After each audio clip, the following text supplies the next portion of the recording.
Sir ನಮಸ್ತೆ.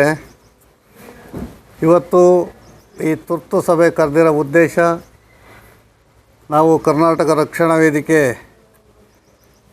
ನಮ್ಮ ಸಂಸ್ಥಾಪಕ ಅಧ್ಯಕ್ಷರು, ರಾಜ್ಯಾಧ್ಯಕ್ಷರು ನಮ್ಮ ಟಿ.ಎ. ನಾರಾಯಣಗೌಡರ ಆದೇಶದ ಮೇರೆಗೆ ಇವತ್ತು ನೆಲಮಂಗಲ ತಾಲೂಕಲ್ಲಿ ಆಗ್ತಿರ್ತಕ್ಕಂಥ ಕೆಲವೊಂದು ಅನ್ಯಾಯನ ಖಂಡಿಸಿ ನಾವು ಸೋಮವಾರ ಅಂದರೆ ಇದೇ 22ನೇ ತಾರೀಕು ಸೋಮವಾರ ಒಂದು ಪ್ರತಿಭಟನೆನ ಇಟ್ಕೊಂಡಿದ್ದೀವಿ. ಪ್ರತಿಭಟನೆ ಉದ್ದೇಶ ಏನಪ್ಪ ಅಂದರೆ, ಇವತ್ತು ಈ ನಮ್ಮ ಕರ್ನಾಟಕದಲ್ಲಿ ಹೇಳೋರಿಲ್ಲ ಕೇಳೋರಿಲ್ಲ ಹಂಗಾಗ್ಬಿಟ್ಟೈತೆ. ಯಾರೂ ಬಾಯಿ ತೆಗಿತಾ ಇಲ್ಲ. ಏನೋ ಯಾರೋ ಒಬ್ಬರು ಮಾತಾಡ್ತಾರೆ, ಸುಮ್ಮನಾಗ್ಬಿಡ್ತಾರೆ. ಇವತ್ತು ಒಂದು ವಾರದಲ್ಲಿ ಡೀಸಲ್ಲು, ಪೆಟ್ರೋಲು, ಗ್ಯಾಸು ಒಂದು ವಾರದಲ್ಲಿ 3 ಬಾರಿ ಏರಿಕೆ ಮಾಡಿದ್ದಾರೆ. ಇದನ್ನು ಹೇಳೋರು ಕೇಳೋರು ಯಾರೂ ಇಲ್ಲ. ಆ ಮಟ್ಟಕ್ಕೆ ಆಗ್ಬಿಟ್ಟೈತೆ. ಕೆಲವರು ಈ ರಾಜ್ಯದ ಮುಖ್ಯಮಂತ್ರಿಗಳಾಗಿರ್ಬೋದು, ಶಾಸಕರಾಗಿರ್ಬೋದು, ಅವರು ಕುರ್ಚಿ ಕಚ್ಚಾಟದಲ್ಲಿ ಮಂತ್ರಿ ಪದವಿಗೋಸ್ಕರ ಓಡಾಡೋದು ಇವೇ ಆಗಿಬಿಟ್ಟು ಅವರವು ರಾಜ್ಯದ ಜನತೆ ಬಗ್ಗೆ ಯಾರೂ ಗಮನ ಕೊಡ್ತಾಯಿಲ್ಲ. ಹಾಗಾಗಿ ಕರ್ನಾಟಕ ಎಲ್ಲದಕ್ಕೂ ಕರ್ನಾಟಕ ರಕ್ಷಣಾ ವೇದಿಕೆನೇ ಬರಬೇಕು. ನಾರಾಯಣಗೌಡರೇ ಧ್ವನಿ ಎತ್ತಬೇಕು, ನಾರಾಯಣಗೌಡರ ಟೀಮೇ ಧ್ವನಿ ಎತ್ತಬೇಕು. ಹಾಗಾಗಿ ಇವತ್ತು ಕರೆದಿರೋ ಉದ್ದೇಶ, ಡೀಸಲ್ಲು, ಪೆಟ್ರೋಲು, ಗ್ಯಾಸನ್ನು ಜಾಸ್ತಿ ಮಾಡವ್ರೆ. ಕರ್ನಾಟಕದಲ್ಲಿ ರೈತರಿಗೆ ಭಾಳ ತೊಂದರೆ ಆಗ್ತಾಯಿದೆ. ಹಾಗಾಗಿ ಆಮೇಲೆ ಇನ್ನೊಂದು ವಿಚಾರ, ಅದರ ಜೊತೆಗೆ ನಮ್ಮ ಬೆಸ್ಕಾಮ್ ಏನಿದೆ ಅದನ್ನು ತಗೊಂಡೋಗಿ ಯಾರೋ ಉತ್ತರ ಭಾರತದ ಹಿಂದಿ ವಾಲಾಗಳಿಗೆ ಗುತ್ತಿಗೆ ಕೊಟ್ಬಿಟ್ಟವ್ರೆ. ಹಾಗಾಗಿ ಅಲ್ಲಿ ಕೆಲಸ ಮಾಡೋರೆಲ್ಲ ಅಪ್ಪಟ ಕನ್ನಡಿಗರು. ಅವರು ಗತಿ ಏನಾಗಬೇಕು? ಕನ್ನಡದವ್ರ ಬಾಯಲ್ಲಿ ಏನು ಹಾಕಬೇಕು ಅಂದ್ಕೊಂಡವ್ರೆ ಇವರು ಕೇಂದ್ರ ಸರ್ಕಾರದವರು. ಹಾಗಾಗಿ ಕನ್ನಡಿಗರನ್ನ ಕರ್ನಾಟಕ ಉಳಿಸೋಂಥ ಕೆಲಸನ ಇವತ್ತು ಮಾಡಬೇಕು ಅಂದರೆ ಕರ್ನಾಟಕ ರಕ್ಷಣಾ ವೇದಿಕೆನೇ ಧ್ವನಿ ಎತ್ತಬೇಕಾಗಿದೆ. ಹಾಗಾಗಿ ಕರ್ನಾಟಕ ರಕ್ಷಣಾ ವೇದಿಕೆಯಿಂದ ನಾವು ಸೋಮವಾರ ಬೆಳಗ್ಗೆ ನೆಲಮಂಗಲದ ಪ್ರವಾಸಿ ಮಂದಿರದಿಂದ ತಾಲೂಕು ಆಫೀಸ್ವರೆಗೂ ಹೋಗಿ ಪ್ರತಿಭಟನೆ ಮಾಡಿ ಅವರಿಗೆ ಮನವಿ ಕೊಡೋಂಥ ಕೆಲಸನ ಮಾಡ್ತಾಯಿದ್ವಿ. ನೆಲಮಂಗಲ ನಗರಸಭೆ ಆಯುಕ್ತರು ಹಾಗೂ ತಹಸೀಲ್ದಾರಿಗೆ ಮನವಿ ಕೊಡೋಂಥ ಕೆಲಸನ ಕರ್ನಾಟಕ ರಕ್ಷಣಾ ವೇದಿಕೆಯಿಂದ ಮಾಡ್ತಾಯಿದ್ವಿ. ಹಾಗಾಗಿ ಅವ್ರನ್ನ ಒಂಚೂರು ಬಡ್ದು ಎಬ್ಬರಿಸ್ಬೇಕಾಗೈತೆ. ಎಲ್ಲ ಚರ್ಮದವರು ಯಾರೂ ಕೆಲಸ ಮಾಡ್ತಾಯಿಲ್ಲ. ಕೇಂದ್ರ ಸರ್ಕಾರ ಏನೇನು ಮಾಡ್ತಾಯಿರೋದನ್ನೆಲ್ಲ ಸಹಿಸ್ಕೊಂಡು ಕೂತ್ಕೊಳ್ಳೋಕೆ ಆಗ್ತಾಯಿಲ್ಲ. ಹಾಗಾಗಿ ಡೀಸೆಲ್ ಆಗಲಿ, ಪೆಟ್ರೋಲ್ ಆಗಲಿ, ಗ್ಯಾಸ್ ಆಗಲಿ, ಬೇರೆ ಎಲ್ಲ ಐಟಮ್ಗಳು ಕೈ ಸಿಗ್ತಾಯಿಲ್ಲ. ಆ ಮಟ್ಟಕ್ಕೆ ಗಗನಕ್ಕೆ ಹೋಗ್ತಾಯಿದೆ. ಒಡೆದೇ ಕೆಲಸನ ಕರ್ನಾಟಕ ರಕ್ಷಣಾ ವೇದಿಕೆ ಮಾಡ್ತಾಯಿದೆ. ಹಾಗಾಗಿ ಸೋಮವಾರ ಬೃಹತ್ ಪ್ರತಿಭಟನೆ ನಂಬ್ಕೊಂಡಿದ್ದೀವಿ. ಎಲ್ಲರೂ ನಮ್ಮ ಜನತೆ, ನೆಲಮಂಗಲ ತಾಲೂಕಿನ ಜನತೆ ಈ ವಿಚಾರವಾಗಿ ಎಲ್ಲರೂ ಧ್ವನಿ ಎತ್ತಿ ನಮ್ಮ ಜೊತೆ ಕೈ ಜೋಡಿಸ್ಬೇಕು ಅಂತೇಳಿ ಎಲ್ಲರಲ್ಲೂ ನಾವು ಮನವಿ ಮಾಡ್ಕೊತಾಯಿದ್ವಿ. ಹಾಗಾಗಿ ಎಲ್ಲರೂ ಕೂಡ ಈ ಇದರಲ್ಲಿ ಪ್ರತಿಯೊಬ್ಬರು ಬಂದು ಭಾಗವಹಿಸಬೇಕು ಅಂತ ಪ್ರತಿಯೊಬ್ಬರಲ್ಲೂ ನಾವು ಕೇಳ್ಕೊತಾಯಿದ್ವಿ. ಮಂದಿರದಿಂದ ನೆಲಮಂಗಲದ ತಾಲೂಕು ಆಫೀಸ್ವರೆಗೂ ನಮ್ಮದು ಪ್ರತಿಭಟನೆ ಜಾಥಾ ಇರುತ್ತೆ.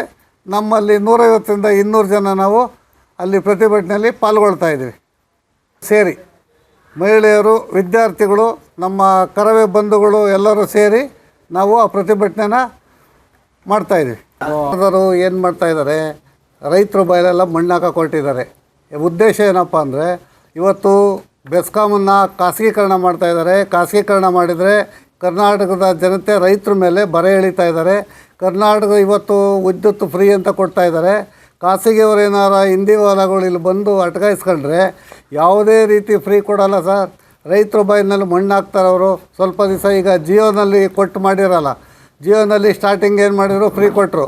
ಈಗೇನು ಮಾಡ್ತಾಯಿದ್ದಾರೆ, ಡಬಲ್ ಹಾಕಿ ಅದ್ರ ಟ್ರಿಬ್ಬಲನ್ನು ವಸೂಲಿ ಮಾಡ್ಕೊತಾ ಇದ್ದಾರೆ. ಹಾಗಾಗಿ ಜಿಯೋ ಕಂಪ್ನಿ ಥರ ಆಗೋದು ಗ್ಯಾರಂಟಿ. ಹಾಗಾಗಿ ಇಲ್ಲಿ ಯಾವುದೇ ಅನ್ಯ ರಾಜ್ಯದವರು ಇಲ್ಲಿ ಬರಬಾರ್ದು.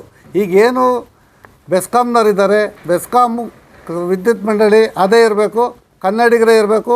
ಯಾವುದೇ ಹಿಂದಿ ವಾಲಾಗಳಿಗಿಲ್ಲಿ ಅವಕಾಶ ಇಲ್ಲ. ಆ ರೀತಿ ಏನಾದರೂ ಇವರು ಅವಕಾಶ ಮಾಡಿಕೊಡೋದೇ ಆದರೆ ಕರ್ನಾಟಕ ರಕ್ಷಣಾ ವೇದಿಕೆ ಬೀದಿಗಿಳಿದು ದೊಡ್ಡ ಮಟ್ಟದಲ್ಲಿ ಹೋರಾಟ ಮಾಡಬೇಕಾಗುತ್ತೆ. ಇದು ನಮ್ಮ ರಾಜ್ಯಾಧ್ಯಕ್ಷರ ಆದೇಶದ ಮೇರೆಗೆ ನಾವು ಈ ಒಂದು ಕ್ರಮನ ತಗೊಂಡಿದ್ದೀವಿ. ನೆಲಮಂಗಲದಲ್ಲಿ ಇದು ಸ್ಯಾಂಪಲ್ಲು. ಯಾವುದೇ ಕಾರಣಕ್ಕೂ ಬೆಸ್ಕಾಮನ್ನು ಖಾಸಗೀಕರಣ ಮಾಡಲಿಕ್ಕೆ ನಾವು ಬಿಡೋದಿಲ್ಲ. ಯಾವುದೇ ಅನ್ಯ ರಾಜ್ಯದವರು ಇಲ್ಲಿ ಕರ್ನಾಟಕದಲ್ಲಿ ಪ್ರವೇಶ ಮಾಡಿಕೊಡ್ದು, ಕನ್ನಡಿಗರ ಬಾಯಲ್ಲಿ ಮಣ್ಣು ಹಾಕ್ಕೊಡ್ದು. ಹಾಗಾಗಿ ಕನ್ನಡಿಗರ ಉದ್ಯೋಗ ಕಿತ್ಕೊಳ್ಳೋಂಥ ಕೆಲಸನ ಖಾಸಗಿಯವರು ಮಾಡ್ತಾಯಿದ್ದಾರೆ. ಹಾಗಾಗಿ ಇಲ್ಲಿ ಬೇರೆ ಹಿಂದಿವಾಲಗಳಿಗೆ ಅವಕಾಶ ಕೊಡಲ್ಲ.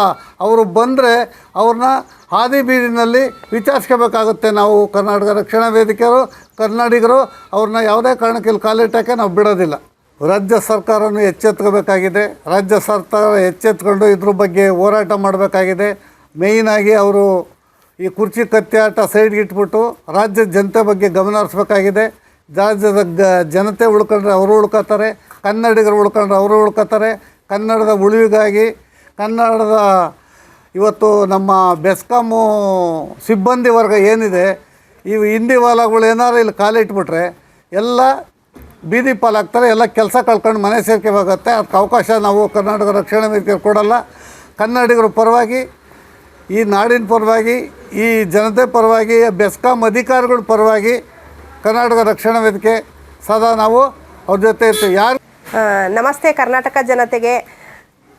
ಕರ್ನಾಟಕ ರಕ್ಷಣಾ ವೇದಿಕೆ ಕಡೆಯಿಂದ TN ನಾರಾಯಣಗೌಡರ ನೇತೃತ್ವದಲ್ಲಿ ನಮ್ಮ ನೆಲಮಂಗಲ ತಾಲೂಕಿನಲ್ಲಿ ದಿನಾಂಕ 22/6/2026 ಪೆಟ್ರೋಲ್ ಡೀಸೆಲ್ ಗ್ಯಾಸ್ ಬೆಲೆ ಏರಿಕೆ ವಿರುದ್ಧವಾಗಿ ನಾವು ಪ್ರತಿಭಟನೆಯನ್ನು ಇಟ್ಕೊಂಡಿದ್ದೀವಿ. ಪ್ರವಾಸಿ ಮಂದಿರದಿಂದ ಹಿಡಿದು ತಾಲೂಕು ಕಚೇರಿವರೆಗೂ ನಾವು ಪ್ರತಿಭಟನೆಯನ್ನು ಹೋಗ್ತಾ ಇದ್ದೀವಿ.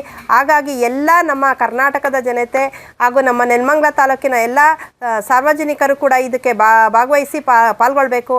ಯಾಕೆ ಅಂದರೆ ಪ್ರತಿಯೊಂದು ಹೆಣ್ಮಕ್ಳಿಗೂ ಕೂಡ ಇದು ಒಂದು ಗ್ಯಾಸ್ ಸಮಸ್ಯೆ, ಪೆಟ್ರೋಲ್ದು ಎಲ್ಲ ಸಮಸ್ಯೆ ಆಗ್ತಾಯಿದೆ. ಮನೆಯಲ್ಲಿ ಗಂಡ ಹೆಂಡತಿ ಜಗಳಗಳು, ಕುಟುಂಬದ ಕಲಹಗಳು ಜಾಸ್ತಿ ಆಗ್ತಾ ಇದೆ. ಹಾಗಾಗಿ ಎಲ್ಲ ಪ್ರತಿಯೊಬ್ಬರು ಕೂಡ ಈ ಒಂದು ಪ್ರತಿಭಟನೆಗೆ ಆಗಮಿಸಿ ಈ ಒಂದು ಪ್ರತಿಭಟನಾ ಕಾರ್ಯಕ್ರಮವನ್ನು ಯಶಸ್ವಿಗೊಳಿಸಬೇಕಾಗಿ ನಾನು ಎಲ್ಲ ನಮ್ಮ ನೆಲಮಂಗಲ ತಾಲೂಕು ಜನತೆಗೆ ನಾನು ಈ ಮೂಲಕ ಎಲ್ಲರನ್ನೂ ಸ್ವಾಗತ ಬಯಸ್ತಾ ಇದ್ದೀನಿ.